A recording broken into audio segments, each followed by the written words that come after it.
Join me as I dive into the spine-chilling details of a Halloween horror story that actually happened to me. Can I make it through without getting too freaked out? Halloween has always been my favorite holiday. There's something about the crisp autumn air, the twinkling lights, and the thrill of dressing up in a spooky costume that gets me pumped. But little did I know, my love for Halloween would lead me to experience one of the most terrifying nights of my life. It was a dark and stormy Halloween night, and I had decided to throw a party at my old Victorian house on the outskirts of town. The creaky floorboards and musty smell of the place only added to the eerie atmosphere.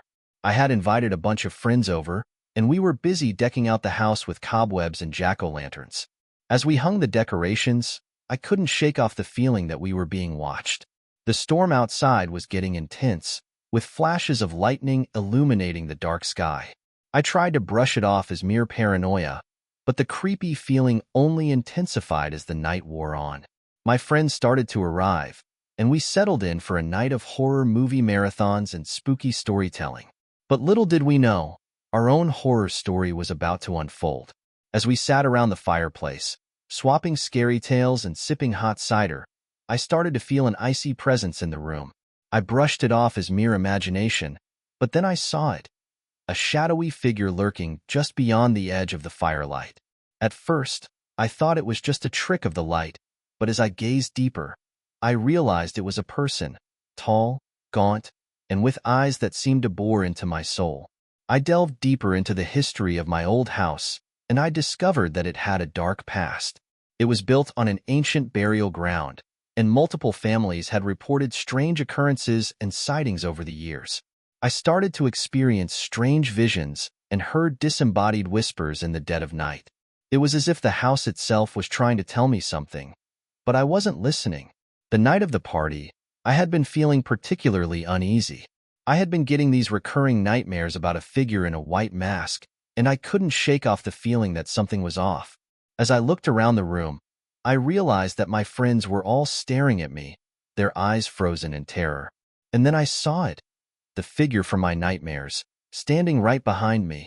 The figure started to move closer, its presence washing over me like a cold wave. I tried to scream, but my voice was frozen in my throat. My friends were paralyzed with fear, and I was the only one who could do something. The next few minutes were a blur, a whirlwind of panic and adrenaline as I tried to confront the entity head-on. Looking back, I realized that the experience left an indelible mark on me. It was a harsh reminder that there are forces beyond our understanding that lurk in the shadows, waiting to pounce. But it also taught me to appreciate the beauty of fear, the primal rush of adrenaline that comes with facing the unknown. If you've got a spooky story to share, drop it in the comments below. And if you're new here, consider subscribing for more horror content. I've got a whole playlist full of chilling tales that are guaranteed to send shivers down your spine. Thanks for watching, and until next time, stay spooky. Part 1. The Invitation. Halloween has always been my favorite holiday. Something about the crackling leaves, the earthy scent of decaying foliage, and the unspoken promise of something lurking just out of sight gives me a thrill. This year, I decided to take things to the next level by throwing a party at the old Victorian house I inherited from my grandmother. That place was already creepy without the need for decorations, tall, warped windows, walls covered in faded wallpaper, and chandeliers that seemed to drip cobwebs. Perfect for a night of terror. I invited a few friends, promising a night of horror movie marathons, endless cider, and a costume contest. As we hung fake bats from the chandeliers and stuffed cobwebs into the dark corners, an unsettling feeling gnawed at me, like the house was waiting. The storm outside didn't help either. The first drops of rain hit the windows just as my friend Jenny lit the candles in the living room. Then came the thunder, followed by the kind of lightning that turned everything bone-white for a second, leaving behind unsettling afterimages. "Creepy-ass house," Jenny muttered, adjusting the witch's hat over her black wig. "Feels like something's watching me." I gave her a weak smile, but the truth was I felt it too. The sensation clung to me, like the walls had eyes, like something was crawling between the cracks. I tried to tell myself it was just the old house getting to me. Just nerves, right? When the first guests arrived, the sense of unease faded, replaced by laughter, clinking glasses, and the buzz of conversation. It was a relief to feel the house filled with noise and life again, as if we had chased the shadows away. We gathered around the fire, some of us clutching hot cider, others nursing beers. I was just starting to relax when the storm intensified outside, thunder booming like a war drum, lightning illuminating the street beyond the windows. The fire crackled warmly, but a cold breeze swept through the room. Everyone shivered and looked toward the front door, which creaked ever so slightly, as if it had been nudged by an unseen hand. "Did you lock the door?" Jenny asked. "Of course. I got up to check it anyway." The door was firmly shut, the deadbolt locked in place. But the sense of intrusion lingered. "Let's tell scary stories," someone shouted from the couch, breaking the awkward silence. Laughter rippled through the group, and I felt the tension in the air loosen, just a little. We took turns sharing stories, urban legends, ghost sightings, creepy dreams. One story, told by my friend Matt, stood out. He claimed the house was built on an old cemetery, a burial ground, to be exact. According to him, bodies were supposed to have been moved, but some were forgotten. Creepy shit, right? Matt grinned, taking a swig of his beer. "You know how these old houses are. They soak up bad vibes like a sponge." Everyone laughed, but his words lodged themselves deep in my mind. As the wind howled outside, I thought I saw a flicker of movement in the dark hallway beyond the living room. Just my imagination, I told myself. Just the storm playing tricks on me. Then the lights flickered, plunging us into a momentary darkness.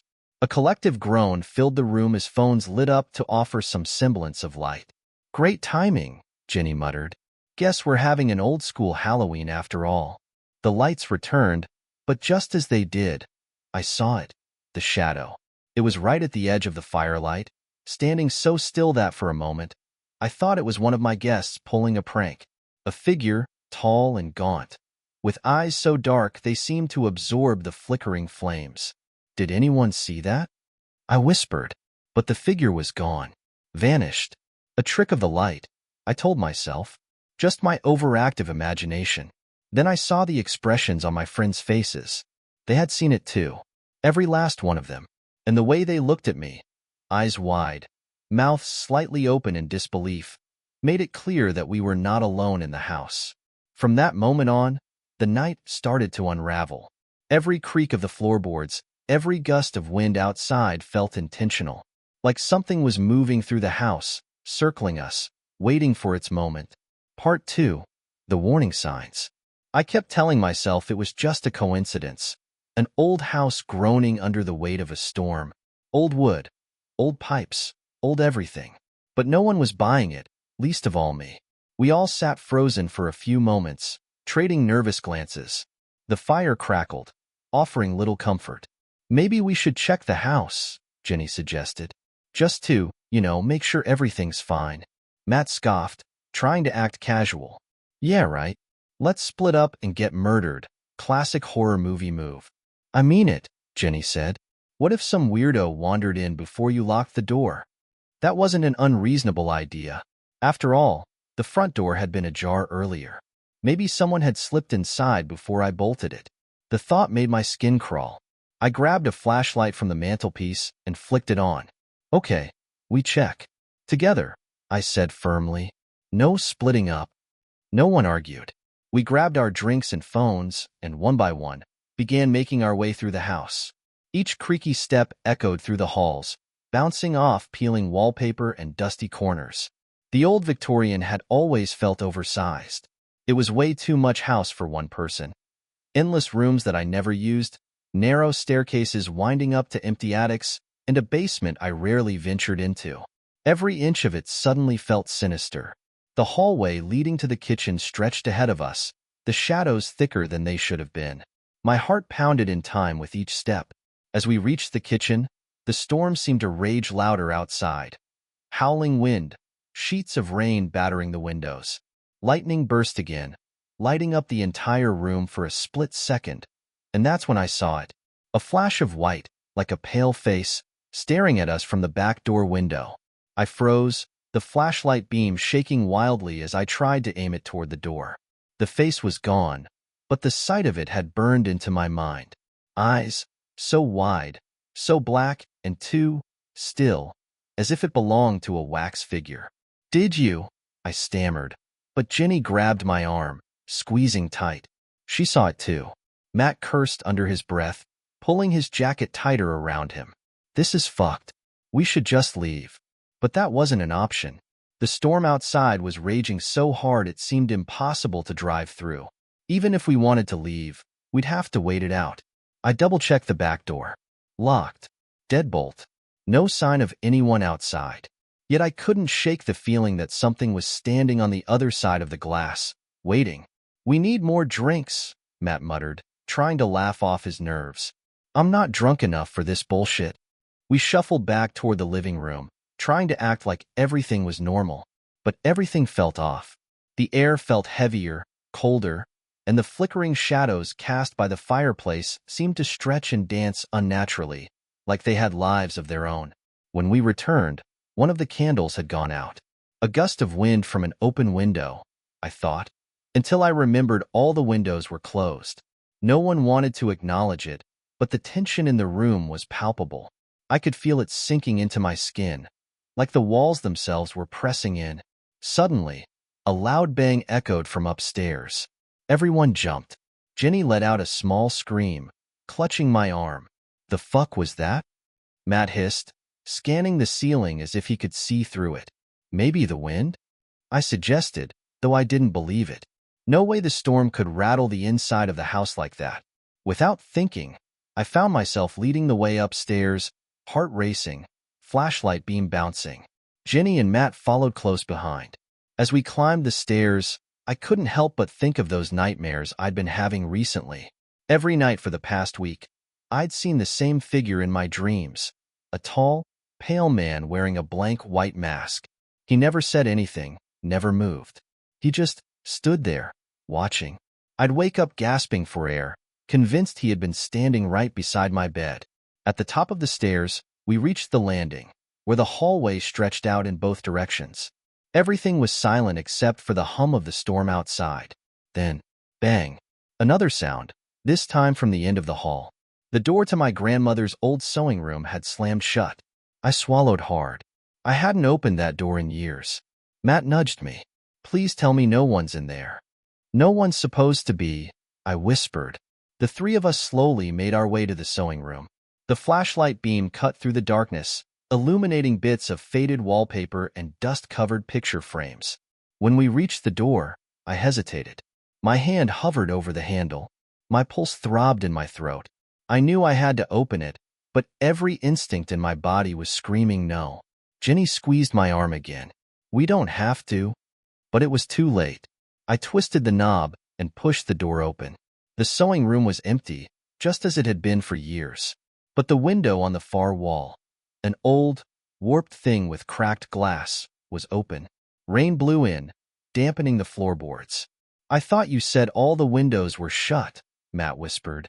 "They were," I whispered back. We stood there in silence, listening to the storm, when we heard it, the soft scrape of footsteps, directly above us. We all looked up at the same time, eyes wide with terror. "The attic. There's someone up there," Jenny whispered, barely audible over the storm. Matt backed away. "No fucking way. I'm not going up there." But I knew we couldn't leave it alone. Whoever, or whatever it was, it had been moving through the house, watching us. And now it was waiting. The pull-down attic ladder was just outside the sewing room. I reached up, fingers trembling, and yanked the cord. With a groan, the wooden ladder unfolded, extending toward the floor. "Nope," Matt muttered. "Nope, nope, nope." I ignored him, gripping the flashlight tighter as I began to climb. Jenny stayed at the bottom, clutching her phone like a lifeline. Every step creaked under my weight. The storm raged on outside, the sound of rain and thunder merging with my own ragged breathing. When I reached the top, I hesitated before lifting my head into the dark attic. The beam of my flashlight swept across the room. Dusty beams, old trunks, cobwebs. Nothing moved. No one was there. But then the light caught something, just for a moment. A figure standing at the far edge of the attic, partially hidden behind an old wardrobe. It was him. The figure from my nightmares. He didn't move, didn't make a sound. He just stood there, a towering silhouette in the darkness, his blank white mask glinting faintly in the light. And then, he took one step forward. The ladder beneath me trembled as I scrambled back down, nearly falling in my panic. Go! Go! I shouted as I hit the floor, shoving Matt and Jenny toward the stairs. We sprinted down to the living room, hearts hammering. The front door rattled violently as another gust of wind hit the house. Did you see him? Jenny gasped. I nodded, breathless. He's real. And then, as if in response to my words, the lights flickered again. Only this time, they didn't come back on. We were plunged into total darkness. Part 3. The Uninvited Guest. The room swallowed us in darkness, leaving only the frantic beating of our hearts and the storms howling outside. I could hear Jenny's panicked breaths beside me, sharp and shallow. Matt fumbled for his phone, and the screen lit up briefly, casting pale blue light across the room. But before he could open the flashlight app, the screen flickered and died. Phone's dead, Matt whispered, voice cracking. Jenny tried hers. Same result. A sharp beep, and then nothing but black. We were trapped, with no power, no light, and no way to contact the outside world. I gripped the flashlight in my trembling hands and smacked it against my palm, praying for it to flicker back to life. For a second, the beam returned, illuminating the space directly in front of us. That's when we saw it. A single wet footprint, smeared across the wooden floor. It wasn't ours. Matt swore under his breath. Jenny clapped a hand over her mouth, stifling a scream. My skin prickled with cold sweat as I pointed the flashlight toward the front door. Another footprint, and another. They formed a trail, leading away from the door and deeper into the house. The house inhaled around us, wood groaning and shifting under a pressure I couldn't see. It felt like the walls had expanded and now we were deep inside something alive, something old and unspeakable, and something else was here with us. Suddenly, the silence was shattered by the sound of footsteps, wet, deliberate, and impossibly heavy. They echoed from the second floor, right above us. Whatever had been in the attic was now moving downstairs. Jesus Christ, we have to leave. Now, Matt hissed, pulling Jenny toward the front door. He twisted the lock, yanked the door handle, and nothing happened. It didn't budge. What the hell? He rattled it harder. It's jammed. That's impossible. I ran over to help him, my hands sliding off the slick brass handle. It was as if the door had fused with the frame. Jenny whimpered. We're trapped? No, I whispered, more to myself than anyone else. There has to be a way out. Before we could think, the slow, deliberate thuds on the stairs began, one step at a time. Each creak of the wood made my heart thud harder against my ribs. It wasn't running. It wasn't hurrying. It was coming, and it had all the time in the world. We need to hide. I grabbed Jenny's arm and yanked her toward the hallway leading to the kitchen. Matt followed close behind, swearing under his breath. The footsteps reached the bottom of the stairs just as we slipped into the kitchen. I crouched down behind the island, flashlight clutched in my hand, my other arm around Jenny, who was trembling so hard it felt like she might collapse. Matt knelt next to us, struggling to control his breathing. What is that thing? He whispered. I don't know, I replied, but it knows we're here. The house settled into silence again, save for the storm battering the windows. I strained my ears, waiting to hear where it had gone. A chair scraped against the wood floor in the living room, followed by a deep, unnatural groan, like an animal imitating a human voice. My mind screamed at me to move, to run, but my body stayed rooted, paralyzed by the kind of fear that feels ancient and primal, like being hunted. And then we heard it, the soft click of the basement door unlocking by itself. Jenny whimpered again, pressing her face into my shoulder. Oh no, Matt whispered, his voice barely audible. Nope, not going down there. The basement was the one part of the house I never touched, never cleaned, never checked. It had been locked since the day I moved in, and I never found the key. Now, it swung open on its own, releasing a gust of cold, damp air that smelled like old stone and decayed wood. From the basement came the faintest sound, a single tap tap tap, like fingernails drumming on wood. Jenny whispered, "We need to run. Now." Before we could move, we heard the thing again. The heavy, wet footsteps, now circling through the living room. It knew we were hiding. It was taking its time. And then, the footsteps stopped directly outside the kitchen. I covered Jenny's mouth with my hand to keep her from screaming. My heart pounded so loud I swore it could hear us. Then, tap tap tap. It was knocking on the wall between the kitchen and living room, as if waiting for us to respond. I gritted my teeth, trying to stay calm. Whatever this thing was, it was playing with us. The knocking grew louder, faster, until it became a frantic pounding, shaking the walls. Plates rattled in the cupboards, and glasses on the counter teetered on the edge. And then, everything stopped. The silence that followed was even worse. We didn't dare breathe. That's when I felt it. The cold, wet pressure of a hand, gripping my shoulder. I froze. My breath hitched in my throat. "Don't turn around," Matt whispered, his voice shaking. The hand stayed on my shoulder, cold as death, fingers pressing down hard. Slowly, I shifted the flashlight toward the wall. I didn't want to look, but something deep inside me knew I had to. The beam illuminated the wall, and there it was. A shadow, but not just any shadow, my own. Only it wasn't me. It moved, shifting, twisting, until the outline changed into the gaunt figure with the white mask from my nightmares. The shadow grinned, its mouth stretching impossibly wide, far beyond where any human's mouth should go. Then the figure in the shadow reached out toward me. "Run!" I screamed, shoving Jenny and Matt toward the back door. We sprinted through the kitchen, ignoring the clatter of dishes and the gust of wind that slammed the basement door shut behind us. I grabbed the handle to the back door, praying it would open. It did. We spilled into the storm, cold rain slashing at our faces as we stumbled into the backyard. But the house wasn't done with us yet.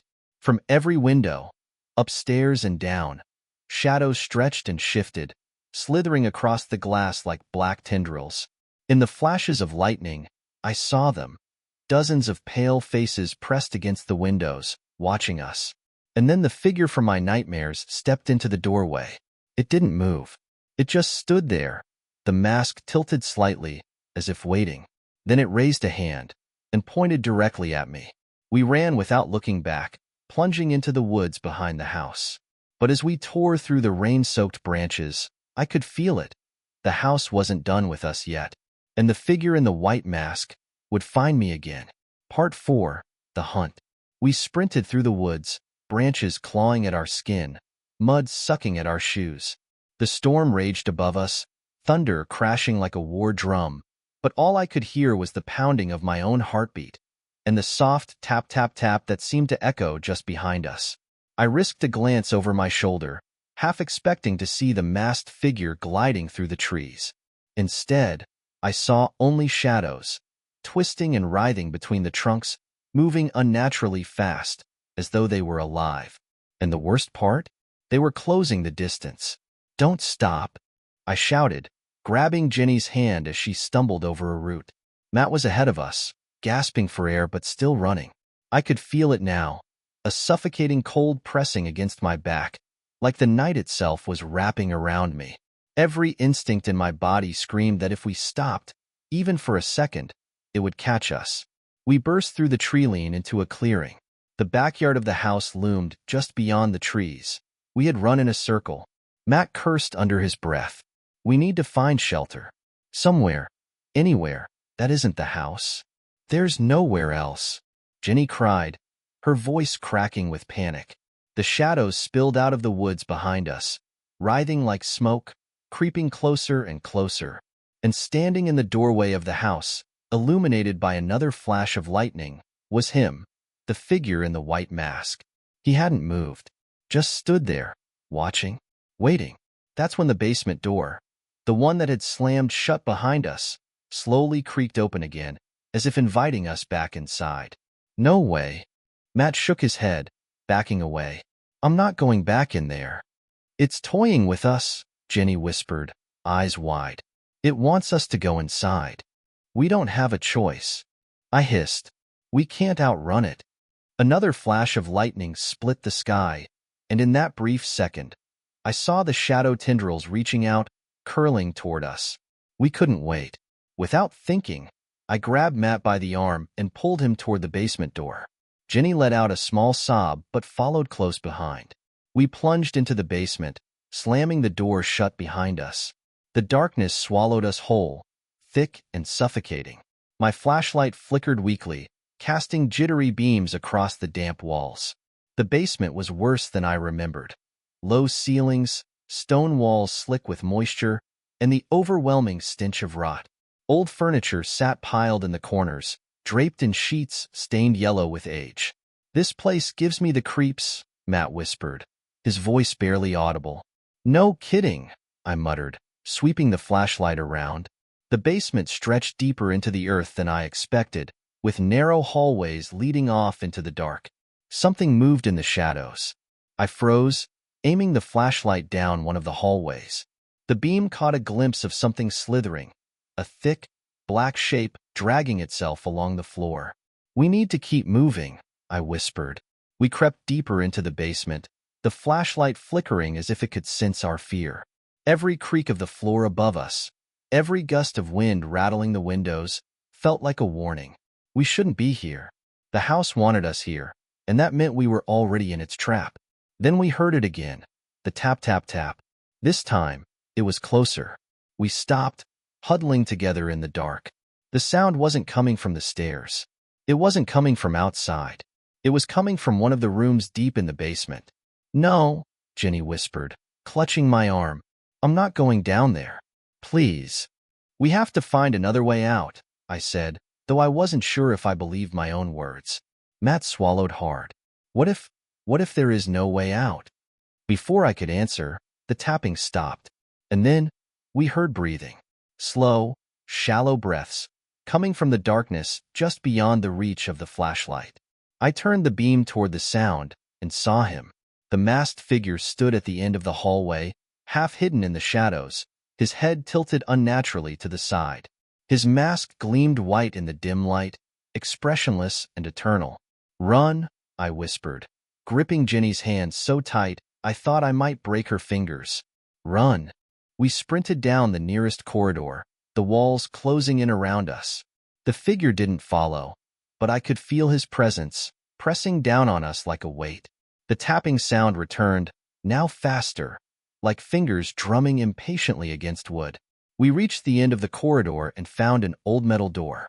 Matt threw his shoulder against it, grunting with the effort.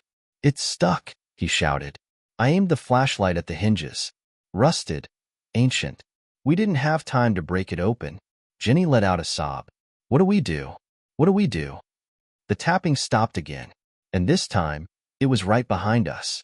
I spun around, shining the flashlight back down the corridor. The masked figure stood mere feet away, closer than ever before. His mask was cracked now, a jagged line running across it like a sinister grin. "Open the door," I shouted at Matt, my voice raw with panic. "I'm trying." He kicked the door, hard, and with a groan of metal, it finally gave way. We tumbled through the doorway into a narrow tunnel, slamming the door shut behind us. The flashlight flickered and died, plunging us into total darkness. For a moment, none of us moved. We just lay there, gasping for breath in the pitch black, the cold stone pressing against our skin. Then, somewhere in the distance, we heard it, the tap, tap, tap, echoing through the walls. Jenny let out a broken sob. "We'll never get out, will we?" I didn't answer. I didn't know if there was a way out. All I knew was that the house was playing with us, and the masked figure would find us again. And the worst part? Deep down, I could feel it. I had brought it with me. Part 5. The final revelation. We lay in the pitch-black tunnel, the silence heavy with dread, except for the faint, rhythmic tap-tap-tap echoing through the walls. It was so close, as if the thing was just waiting for us to take one wrong step. And the worst part? There was nowhere else to go but deeper. I gripped Jenny's hand, her cold fingers trembling against mine. Matt sat hunched beside us, muttering curses under his breath, rocking slightly. I could hear the rapid flutter of his breath, He was unraveling. "We need to move," I whispered, my voice cracking. "We can't stay here." Jenny whimpered, pressing closer to me. "Where are we even going? This place, it's endless." "It can't be." I tried to sound convincing, but I wasn't sure if I believed it. "It has to lead somewhere." But as I said those words, a thought crept into my mind like an unwanted whisper. What if the house doesn't want us to leave? Asterisk. The thought rooted itself deep in my mind, gnawing away at any hope I had left. This place, it wasn't just a house. It was alive.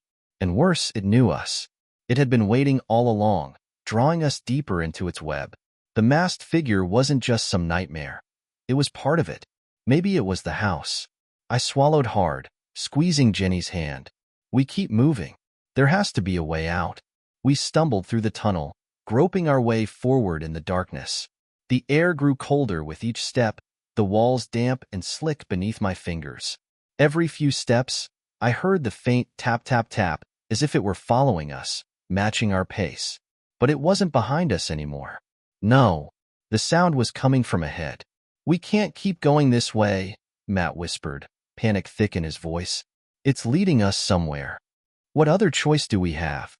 I snapped, hating the way fear sharpened my words. "We can't stay here." Jenny let out a quiet sob, and I pulled her closer, trying to keep her from unraveling. But deep down, I knew Matt was right. The house was leading us somewhere, and we were running straight into its trap. The tunnel twisted, narrowing until we had to duck our heads to avoid the ceiling. Just as the claustrophobia threatened to choke me, the passage opened into a wide, circular chamber. My heart sank as the beam of my flickering flashlight illuminated the room. At the far end was an ancient wooden door, rotted and cracked, hanging crooked on its hinges. And beside it, etched into the stone wall, was a symbol, a jagged spiral that twisted inward, pulling the eye with an almost hypnotic force. I recognized it. It was the same spiral I had seen in my dreams. "We shouldn't be here," Jenny whispered, trembling beside me. The flashlight flickered again, casting eerie shadows across the walls. And that's when I saw them. Figures, half hidden in the dark. Dozens of them, their outlines barely distinguishable from the stone. They stood perfectly still, like statues carved from shadow, their faces pale and expressionless. Their eyes were wide open, unblinking. They were watching us. "Oh my God," Matt breathed. "What the hell are they?" The flashlight sputtered, and for a moment, the room was plunged into darkness. When the light returned, the figures had shifted, closer. "They're moving," Jenny whimpered. "They're getting closer." I took a step back, heart hammering against my ribs. And that's when I noticed something else. One of the figures was wearing the mask. He stood at the center of the room, his head tilted ever so slightly, as if curious. The crack in the mask had widened, twisting into a grotesque grin. And for the first time, he moved, lifting one pale hand to point at the door on the far wall. "It wants us to go through," Matt whispered, backing away. "No fucking way." But even as he said it, I knew we didn't have a choice. The shadows were closing in, shifting and twisting along the walls. If we stayed here, they would consume us. "Go," I whispered, shoving Jenny toward the door. "We have to go now." Matt hesitated, but the shadows surged closer, forcing him forward. Together, we stumbled toward the rotting door, the masked figure watching us with that awful grin. I could feel his gaze burning into my back, heavy and relentless, like he was enjoying this. The door groaned as I pushed it open, revealing a narrow staircase spiraling downward into darkness. "Down?" Jenny whimpered. "How much deeper does this place go?" "We don't have a choice," I whispered. "Come on." We descended into the dark, the stairs creaking beneath our weight. The walls seemed to pulse around us, alive and aware. I couldn't shake the feeling that we were being swallowed, dragged deeper into the belly of some ancient, hungry thing. And then we heard it again, the tap-tap-tap. But this time, it wasn't distant. It was right behind us. I whipped the flashlight around just in time to see the masked figure step onto the staircase. He didn't run. He didn't lunge. He just followed, slowly, deliberately. He knew we couldn't escape. Faster! I shouted, grabbing Jenny's hand and pulling her down the stairs. We stumbled through the dark, barely keeping our footing. The masked figure followed, his footsteps slow but unrelenting, never missing a beat. The staircase ended abruptly, dumping us into a cavernous chamber. I skidded to a halt, my flashlight beam dancing wildly across the room. In the center of the chamber was a massive, gaping hole, a pit, surrounded by jagged stones that spiraled inward, just like the symbol etched on the wall. The air around it buzzed with energy, thick and oppressive, as if the very fabric of reality was fraying at the edges. "This is it," Matt whispered, staring at the pit in horror. "This is where it wants us." "We can't," Jenny gasped, clutching my arm. "We can't go down there." But even as she said it, I knew the house would not let us leave unless we did. Behind us, the masked figure stepped into the chamber, his head tilting as he took in the pit. Then, slowly, he raised one hand and pointed down. "We have to jump," I whispered, my voice hollow. Matt stared at me like I'd lost my mind. "No fucking way." "There's no other way," I whispered. "If we don't, it'll take us. It'll take all of us." Tears streamed down Jenny's face, but she nodded. Okay. Together? Together," I whispered. We stood at the edge of the pit, the masked figure looming behind us. The shadows twisted and writhed along the walls, hungry and restless. There was no way out. I took a deep breath, grabbed Jenny and Matt's hands, and together, we jumped. The world tilted, and for a moment, there was nothing but the sound of the wind rushing past my ears. The darkness swallowed us whole, and I felt the house's grip loosen, just for a moment. And then, we hit the bottom. The impact knocked the air from my lungs, but I was alive. Somehow, impossibly, we were alive. I opened my eyes to find myself lying on the floor of the living room, the fire crackling quietly in the hearth, the storm raging outside. Jenny and Matt lay beside me, gasping for breath, their eyes wide with disbelief. "We're back?" Matt whispered, sitting up slowly. I looked around the room, heart hammering in my chest. It was the same room, the same house, but something was different. The shadows were gone. The oppressive weight had lifted. The house was still. "We made it," Jenny whispered, tears streaming down her face. "We're out." But as relief washed over me, I noticed something, the figure in the mask. He was gone. And then, from somewhere deep within the house, I heard it, soft and distant, almost playful. Tap, tap, tap. The house was waiting, and it wasn't done with us yet.